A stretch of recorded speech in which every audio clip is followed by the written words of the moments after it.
Okay, पहिला पदार्थ कुठला आहे आपला? केळफुलाचं पॅटीस खरं तर, पण त्याला आम्ही केळफुलाची पारी म्हणतो.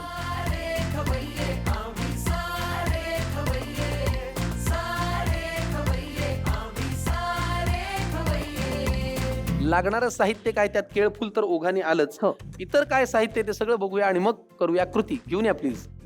केळफूल, त्यानंतर बेसन, रवा, तांदळाचं पीठ, कांदा, उकडलेला बटाटा, हळद, मीठ, लाल तिखट, आलं लसणाची पेस्ट, त्यानंतर कोथिंबीर, बारीक मिरची चिरून घेतली आहे, जिरे पावडर, गरम मसाला पावडर आणि धणे पावडर. साहित्य तसं अगदी मोजकं आहे. हो. फक्त केळफूल कुठल्या सीझन मध्ये अवेलेबल असतं असं काही आहे का?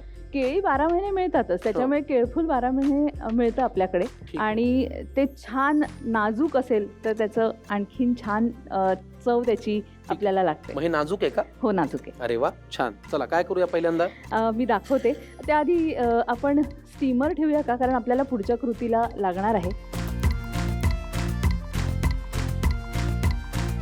ही एक एक म्हणजे खरं तर हे असं तोडून घ्यायचंय, अखंड काढायचं, हे असं हातात धरायचं. पद्धत आहे जी आईने शिकवली आहे ती मी दाखवते. हो हो. त्याच्यानंतर हा जो एक बोंड असतं हो. ते आपल्याला काढावं लागतं आणि ही पाकळी आहे ती सुद्धा आपल्याला काढून ठेवावी लागते. बरं. ओके. आणि हा बोंड काढला गेला पाहिजे, नाहीतर ती भाजी कडवट लागेल, थोडीशी खाज येईल. मला पण एक करू द्या बरं. द्या. म्हणजे मलाही कळेल तुमच्या आईने तुम्हाला नेमकं काय शिकवलंय.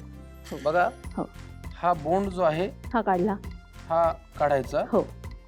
हा मी काढला. आणि ही पाकळी आहे. कोणती पाकळी? ही पाकळी आहे. खाली खाली खाली खाली असते. हे अच्छा. बघा. अगदी नाजूक येते. हा हे बघा. हा, ही पाकळी. हा, हे काय काढून करायची? ही पण काढायची. याच्याने काय कडवटपणा मरतो? कडवटपणा मरतो आणि ज्याला आपण चीक म्हणतो किंवा आमच्या कुडाळदेशकरांमध्ये त्याला राप म्हणतात. राप? हां, तर तो राप हातालाही लागतो. तुम्ही जर बघितलं तर त्याचा तुम्हाला गंध येईल हाताला. अच्छा. कोणाला ॲलर्जी सुद्धा येते, तर त्याच्यामुळे ही भाजी व्यवस्थित शांतपणे नीट करायची. म्हणजे अगं भूक लागलीये, करू का केळफुलाची भाजी? असं नाही. नाही नाही, अजिबातच नाही. त्याला व्यवस्थित प्रोसिजर आहे. बाळांतिनीचं संगोपन आहे. अगदीच. आणि जेव्हा तुम्हाला टेस्टी खायचं असतं त्याच्यासाठी वेळ लागतोच. मी या नीट करून आणल्यात पाकळ्या, तर आपण त्या घेऊया. आता पहिल्यांदा आपण पाणी घेऊया, मिठाचं पाणी करूया, त्याच्यामध्ये हे घालून ठेवूया. एक 5 मिनटं साधारणतः छान ते त्याचा राप निघून गेला की ते पाणी निथळून टाकायचं आणि हे वाफेला लावायचं. ठीक आहे. ठीक आहे. थोडं पाणी घालायला लागेल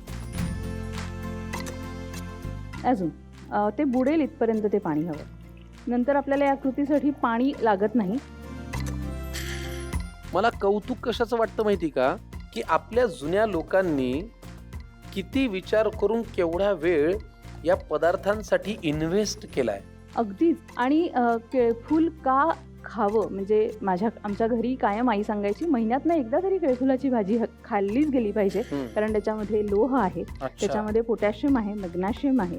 आणि आत्ता जे आपण सगळेजण लढतोय ना मानसिक ताणतणावासाठी, गोळ्या घेतोय, डॉक्टरांकडे जातोय, ही भाजी मानसिक ताणतणाव कमी करते जर महिन्यातनं एकदा खाल्ली तर. बापरे. हो.